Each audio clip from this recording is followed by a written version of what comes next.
from Lord Majestic back on the inside. Placido's coming after them over on the outside, and Castletown's giving a sight here. Castletown ranged up to Newbury Star. Placido between them. Starring is now starting to run on, but he's hit the front. Castletown. He's a length clear on Placido. Torbo late, but it's Castletown. The dream burst into reality, and Castletown's going to win the cup. That is third. Castletown, the champion's done it. You hear you say life's taking you nowhere. Welcome back. Throughout the course of the program tonight, paying tribute to Noel Harris, who of course retired from the saddle on Saturday, and well, that was a special one for him, Butch, with the third Wellington Cup aboard Castletown. Yeah, special for Noel, and see him coming back to scale there, that third Melbourne Cup. A special call from Tony Lee as well, with the dream bursting into reality. But yeah, look, so many special moments in Noel's illustrious career, and that's certainly one of them. Certainly was, yeah. No, it was one of the great bits of racing TV, that for sure. And what about Rada Prince's outfit with the lead? And that was outstanding. What about Aiden? We've got to talk about that. Wow. That was just gold, wasn't it? Do we have Oscars for trackside? He wins. He gets it, hands down. Absolute moral. Hands down. Space to second. Actually, we forgot to talk about Ponderosa Miss earlier on, Noel's last ride. I thought she was really good. She came from near the tail of the field. She ran fifth, I think it was, fourth or fifth. I mean, it was a really good effort. It was. Look, you know, the fairy tale didn't quite come off, did it? They've brought her back from 3,200 metres to the mile. Look, if the track had a little more cut in it, maybe. But she went super, and she started as tote favourite. So that just shows you the sentimental money was with Noel. It looked like a great crowd on TV. Obviously, people made a commitment to go and farewell Noel, those that had followed him through his career over many years. And look, she tried her hardest for him, and he gave her a nice ride, but the fairy tale didn't quite come to be. No, it didn't. But look, like you say, she went super, but she's a length and a half off being a genuine weight for age horse too, I believe. I think she's, you know, handicapped mare at Group 1 level, but... And possibly the mile a touch sharp. Look, she'll be pretty hard to beat, I reckon, in that 2,000 metre race at Te Rapa. Is it the Travis Stakes? Yeah. If they continue on to there. Yeah. Right, let's have a look at a few more highlights from Te Araha on the weekend. Race number 4 on the card was the Open 2-2. This was the Te Araha Cup, and it was taken out, Butch, by the old bloke, El Soldado. Yeah, well, he just keeps on fronting up, El Soldado, doesn't he? These are the sort of races that he's super competitive in. We saw him held up in behind them at Tauranga at the start before, and he had no luck on that occasion. He just out-toughed them here. Carlotta was there, but El Soldado, Bajur tried hard down the outside. Pretty good run for a horse with its slow rating, but El Soldado too good in the finish.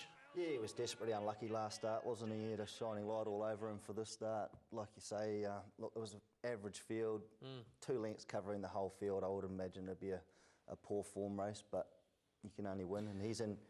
I'm not taking away from him. But that's all that's around. I know. These are the horses that are around. He's in career best form. I'm not taking anything away from the winner, but my word, it was average field. Okay. But they're going to be the horses that are running in Hawke's Bay Cups and things, you would think. They're going to be average fields too then, aren't they? 2 weeks time. All right, race number 5 on the program there from Te Araha was the 75 1400, and Lady LaFay, fresh up here for Team Shayla, gets the prize. Michael Coleman, 2 in a row for him, or the first of 2 in a row for him, and gee, this was a good win, Paul. It was a good win. It was a super win. That was a lovely ride by Mickey. Looked fresh up. She had 58 kilos on her back. We thought she'd run well. Didn't think she'd win. Her work was super on the Tuesday morning before, but thought she'd improve with the run. And look, it was a tough effort, and looking forward to her campaign future. She's she's a mare with a bright future. So that was anything but an average field. That was a good field. The horses that have run 1, 2, 3, 4 are good, but she's a really good mare. And look, we saw her get to a Counties Cup, and she may have even nearly run favourite. I think second favourite in the finish in a Counties Cup. So 1400, good stayers, can always sprint well fresh, and she showed it on Saturday. So yeah, they're going to have a fair bit of fun with her. Yeah, for sure. Good team owns her. Michael Hughes, he's a young bloke from Waikato State. As I mentioned before, he picked her out as a yearling, 25,000 he paid for her. So super job, Michael, and he was very excited. I bet he was. Light Shadow was the favourite, who ran second down the outside. Did Nabba have the choice of rides? Yeah, He did. Manager took the ride on Light Shadow instead of Lady LaFay. Well, if he didn't miss a kick, he would have won, wouldn't he? Ooh.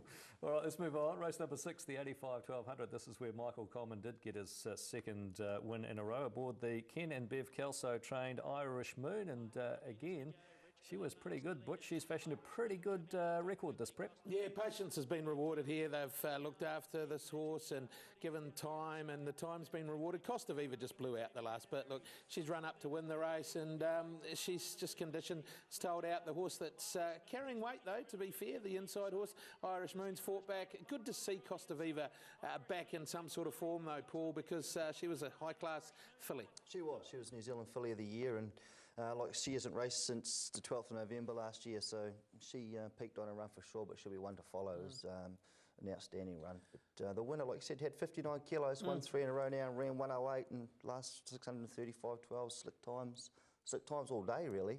I think the track must have been fairly firm, I would imagine, because they were running times all day. But when those tracks come back, like it was a dead 6, I think, early in the week, a bit like today at Ellerslie, they come back to good. It's a great time of year because there's always some cushion in them, you know. There's always the chance that those horses can bounce out of them because they're coming back from dead rather than having to be irrigated to that dead position. I mean, the day before, what they publicised was a dead 5 with a heavy dew the day before, and it come up a good 3 race day, and they were running 133 for a mile, 121 for 1400, 108 for 1200. Yeah, but they can let go when the tracks are got that little forgiving. I think the tracks at this time of year, when they're coming back from dead, are at their best. Okay. I'll stop bagging tracks. Okay. Not bagging that one, though. That one was really good. Oh, It yeah, played- outstanding, played yeah. very fair. Lady Lefay's a horse that appreciates a bit of cut out of the ground, and she's pulled up wonderfully. She's come through it very well. So Look good and race well. Yep. Yep. Thumbs up. Race 7 on the program there on Saturday was the Open 14. This was taken out by LA Eagle for Tony Pike and Mark Duplessis. 2.5 lengths was the winning margin, and you mentioned the times, Twiggy. 121.37, Butch. That's low flying. Yeah, he's a proper horse, this one, and he's just getting there too. He's been a work in progress. It's only the second time they've led on this bloke. The other time was on Boxing Day at Ellerslie, and he put a good field away that day. I think Kawi ran 4th on that occasion. Look, he's just brained them here. He's a very, very good galloper with much in store for him. Yeah, for sure. A 6 kilo spread to the second horse. It was a great effort. Addictive Habit fresh up. He had 59 kgs. The winner only had 53, but like they've spent a lot of time with this horse, the winner, like you say, Andrew. But is it time to maybe just let him be himself and let him lead and dominate from the front like he does? I mean, because he's very aggressive in his races, isn't he? I mean, every time they've tried to settle him, he does overdo it, and he got to sweat up again on Saturday. But he's clearly a horse with a massive potential. But I think he's getting better and better and better, and I don't know whether he's going to head towards the Manco Easter or they're still debating either that or Australia directly into Brisbane. Yeah, wherever he goes, to me he's just taking those steps all the time, and he's a very good galloper. Yeah, no doubt about that. But I guess that's what they've got to weigh up when you're taking a horse like him to Brisbane. It's a big risk, isn't it? I mean, he's been to Melbourne, he's failed in Melbourne, hasn't he? Because he struggled mentally. Do they take the risk? It's a very expensive risk, isn't it, to put him on a plane and take him over there, and he gets over there and carries on like Aiden did before. Well, then what hopes he got? But he's, as you say, in behind him, Addictive Habit was good. I thought Chintz was much better. Outstanding, good return to form. Yeah, she's a very good getting mare. fitter and fitter. Yep. She'll be primed for the Easter. Yep. Durham Town, he looked like he was feeling the track to me. He didn't look like he was heading out as normal. He had 60.5 kgs on his back, but 1400 stretches him as well. it does. Yeah, It does. He's a speed horse. He'll go to the paddock now, I would imagine. Not a lot left for him this time round. No, there's right. not. He'll come back and be competitive in the Daily Plate again, I suppose. heard he will. That's his race, isn't it? You're with Way In. We go to take a break, and as we go to the break, we're going to continue our tribute to Noel Harris and take you back to a replay of the Group 1 Sires Produce Stakes at Awapuni when he won on Il Quello Veloce. A trademark finish down the outside. We're back in a moment. Fully fledged is about to let down with a run in the centre. He's ranged up and hit the lead in the sire. San Bernardino goes with him. El Quello Veloce is starting to run home strongly the last little bit. And All and Brawl getting up on the inside. El Quello Veloce went bang and the sires is all over. Brilliant win.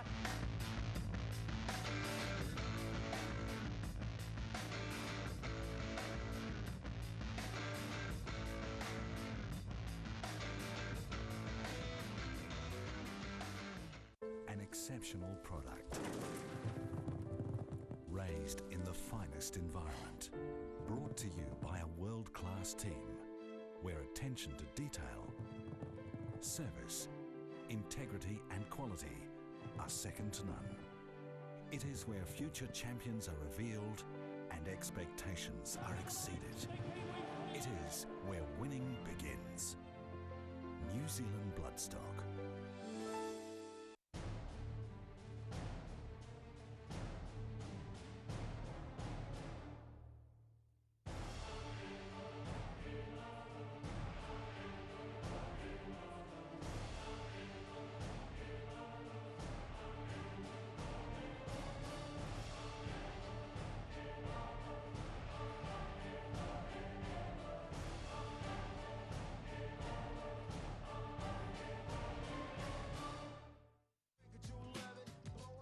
They go for home, Oregon Power. A goalie lass, Amy J's after them over on the outside. Then Centre Crest getting into the clear and Surface. He's starting to warm up, and Fatal and Bluebird, the word are right down the outside. Surface race to the front here. Surface now, he's a length clear on Centre Crest. Amy J, Fatal and Bluebird, the word flying at the finish. Oh, but it's all the class act and Noel Harris on Surface. They win the Thorndon. Outstanding effort.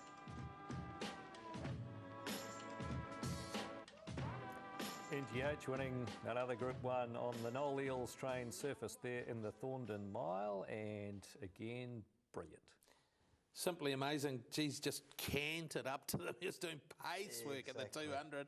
Give him half a rein and just went bang. One of my favourite moments of all time. I mean, he was a horse that had a devastating sprint, but it was only about a 200-metre sprint trained by the great Noel Eels, and he was a very, very good horse. And I think Harry knew he might have got there a little bit too soon, and he just nursed him, cuddled him up, balanced him, and pressed the button. It was outstanding. All right, let's have a look at a few more of our highlights from the weekend here in New Zealand. To Riverton we go now to take in a replay of the concluding stages of the Riverton Cup. This was taken out by Miss 3 Stars, trained by Tommy Beckett, and a career highlight for Irish-born rider Sam Wynn. Butch? Yeah, look, she did a good job here. They ran along a bit, which is great to see in a staying race. It doesn't happen as often as we'd like. And there you can see her buffeted between two horses. She gets the split, and this horse has really let go the last little bit and done it pretty comprehensively in the finish. Look, there's some, competitive stayers in that race. The South Island stayers are quite competitive, but I thought it was a really good ride and good to see some pace in a staying race. Oh, for sure, makes a big difference, does it? Because every horse a genuine chance, and she gets a lot of rides, Sam Wynn, doesn't she? She comes up here often too, so she's doing a good job. It's good.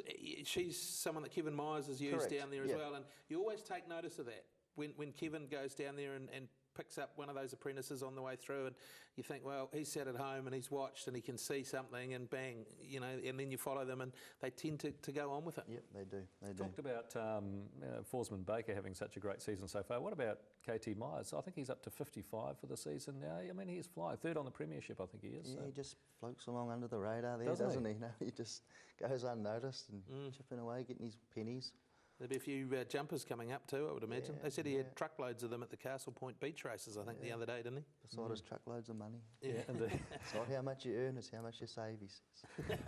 Race 7 at Riverton on Saturday was the Fran Collins Stakes for the fillies and mares over the 1400, and it might have been the Omen Easter weekend tip, I guess. Sucre, trained by Sean Bellew and ridden here by 3 Kilo claiming Charlotte O'Byrne. Yeah, look, he's done a good job in the South Island for Sean. He, of course, trains there at Ascot Park, and he's the president of the Southland Racing Club. And look, she's just managed to hang on, a good run from the Dennis Brothers horse, but nearly won $200,000 in the South Island Sucre, when the deep, deep south, really. So it's a long way to get to Riccarton from down there, and he's done a super job with that mare. A super job. And the 3 Kilo claim aided the win there, didn't it? Raced on speed, and the track was deteriorating throughout the day, and the other two runners come a little late, but the 3 Kilo claim on wet tracks, it's going to be a big old winter for the claimers, aren't they? They're going to have a field day. I reckon something tells me that was Murray Baker might have Yeah, either he may even own it. Sean and them Own it? may Of course he race would. it on lease or something. I don't know. he It would. used to be with Murray, I'm sure. Yeah. And Charlotte O'Byrne, she's indentured to Kevin, isn't she? Kevin Myers, is Myers. she? I think so. Yeah, so she's just doing a bit of travelling at the moment too. But that's a good race for them down there. It's a mares race that they run for a bit of money, and they got a good field for those South Island mares. A good mares. Miss Alice, the Solitaire there. Yeah, it's good to see those mares in the south getting a race like that. Yeah. Okay, on to Hastings on Saturday. Race 1 was the Open 1200, smallish field, but what it lacked in quantity, it certainly didn't lack in quality. There were some nice horses going around here, including the Guy Lowry and Grant Cullen trained Adventator, who was fresh up and ridden by Hayden Tinsley, Butch. Yeah, he's good when he's good. Aventador, he's been freshened up for this and home track and just kept on rolling. Looked quite big in condition there, just to the eye on the telly. And Rude Awakening, she's tried, but couldn't get the local. Yeah, he does tend to race quite big, that horse. He's a very, very robust gelding. He's been around a long time, but he does race well on his home track. There's a pretty good effort there. He had the 58 kilos, you know, Rude Awakening. He was giving Rude Awakening 3.5 kgs and she couldn't pull him back. So, no, it was a good win. He raced in good company last campaign. He ran the Telegraph, didn't he? I think. Yep. And he won a Lister race leading into that. Yes, he did. No, he's come back in good form. Hayden's other winner of the day was a horse we've spruiked on the program once or twice, Cafe Culture, who went around in race number 7, the 75 1600, and way too good here. Yeah, he was. Look, he was $1.35 in the morning. Cafe Culture might have got out to $1.60, $1.70 at one point, and I think paid $1.50 on the tote. There was a bloke at the Clarks Beach Golf Club that had whacked away all day, and he had $621 on his ticket, and he put it all on Cafe Culture. Some bloke, he was beside himself. Didn't put on a performance quite as good as Aidan Rodley, but he was pretty confident with Cafe Culture, and he got his collect. It's a good horse, this. Good horse. Yeah? Yeah. Jury's still out, is it? Oh, well, what's he beaten? He's a 6-year-old gelding. Where's he going? Like, come He on. might only be 5. Yeah, Wow, you're five, aging 6, him. 7. What's the difference, honestly? He's all right. Give Don't me worry a about spell. Cafe Culture. Well, all right, righto. I can't have him. I will just go back to Ryan Mark and Mighty Solomon. I think I'm in front there. But anyway, I'm just saying. He won well. He beat nothing. Jury's out. Okay. What do you got? Ryan Mark. You'll have what? I'll have Ryan Mark. Still over the Mighty Solomon. How many stakes races Mighty Still Solomon over the won? Mighty Solomon. He's run a third in a Group 1. Yeah, but the other Ryan one's Mark's won. run once in a Group 1 and got spanked. Yeah, he's won a stakes race though. Yeah, righto. Who's won the most prize money? There wouldn't be a lot in it, would there? No, I don't know. I know it wouldn't be a lot in it. I think when the weigh-in season comes to an end in a couple of weeks, we might have to go back and just do a tally of who was in which camp and who's in front, I think. I'm not saying Cafe Culture's going to go and win a Here we Don. go. I'm not saying he's going to win next year's Doncaster, but he is a good horse, Cafe Culture. Backtracking. Geez, you must And he have was some a moral splinters on in your Saturday. bottom from No, he's sitting on good. the I'm not fence. backtracking. He's a good I'm going to give you horse. some tweezers at the Oh, end here of the we go. season to What pull all about the some cotton splinters out buds? of You'll his have plenty bum. of those. Hey, give me some cotton buds. Okay, so a double on the day for Hayden Tinsley. News through that he will not be riding Savaria in the ATC Oaks. J-Max picked up the ride, Butch. Yeah, Royden thrilled, I'm sure, to have engaged James McDonald for that horses for courses scenario. Hayden, of course, done nothing wrong. It was a peach of a ride in the Oaks at Trentham, an absolute peach of a ride. But James McDonald, if you're going to Australia and you can get James McDonald, that's what you'd do. Well, you don't take sand to the beach, do you? No. You don't take coal to Newcastle. And she'll be seriously competitive, you would think, this coming Saturday as Nothing well. against Hayden. He's a top-class rider. Oh, absolutely. Top-class rider. One of our best. What sort of money are we going to get on Savaria? She was $8 $7, yeah, other yeah, day. I'd say She mightn't sevens. pay that on the day, will she? Yeah, maybe. Maybe they might take notice of the New Zealanders now. Yeah, may do. 3-year-olds have got a great record, haven't we? Yep. One other race to have a look at from Hastings on the weekend. It was race number 8. This was the 65 1400, and the Greys fought out the finish here with the Linda Lang trained Nick of Time getting up in the nick of time for Rangi Norvell. This was a ride. This was a ride. He's managed to extract it at the here in running. You just didn't want to be on, and it was all going to turn pear-shaped about here. But he just waited and then come outside the other one, and when it got clear air, it's like even there it's not going to win. But He's weaved the path Does. better than Moses. He's weaved the path better than Moses, hasn't he? yeah, That was a great and ride. very well named. You've used it up, Rogan. Yeah. That was your one. Well bred too. Rogan. No, I'm not sure of Rogan's parentage, but the winner out of Carpentine. My word, that was a good ride, good win. Rogan. All right, a couple of highlights from Ellerslie today before we head off to another break. The 2 and 3 year olds. Let's have a look at the 2 year olds in race number 4. And Lamarosa successful here for Graham and Debbie Rogerson and Rory Hutchings. And Butch now 2 from 2. Yeah, 2 from 2. High for velocity, jumped from a wide gate, went to the front, looked the winner, but Lamarosa are able to come off its back and just get there in the finish. Look, yeah, you're right, dead heated on debut and now gets 2 from 2. You'd think heading towards the Champagne, you would think on the strength of that. Yeah, it was a good winner. It'd be a while since Roger's had a 2 year old winner, so good on him. Off the Sean Ritchie horse was outstanding out of that though. This is the 3 year old taken out by Made of Steel. That's the one in front for Tony Pike and Leith Innes. Yeah, well, look, he just pinched this down the side. He walked them for 300 or 400 metres, sprinted off the corner, and she was probably getting a little bit tired late, but at the end of the day, she got the job done. Great ride, pulled their pants down. Caduceus? Question mark over whether he'll have another run. He's had a wind operation now and he's clearly not the horse that he was. So Kelly was optimistic when she hopped off him. She said step him up to 2,000 metres. But I mean, it was a slow run race and I'm sure if he sat down and broke it apart, took the sectionals out, it wouldn't be that bad a run. But we'll have to consult with the owners and see what we do. But I would doubt that we'll see him race again. Okay. We're going to continue our tribute to Noel Harris as we head off to the break. We saw him win on Il Quello Veloce a little bit earlier on, winning the Group 1 size Produce Stakes as a 2 year old. Well, as a 3 year old, he was almost home in the 2,000 guineas at Riccarton, and then here comes son Troy to grab his first Group 1 on Telltale. We're back shortly.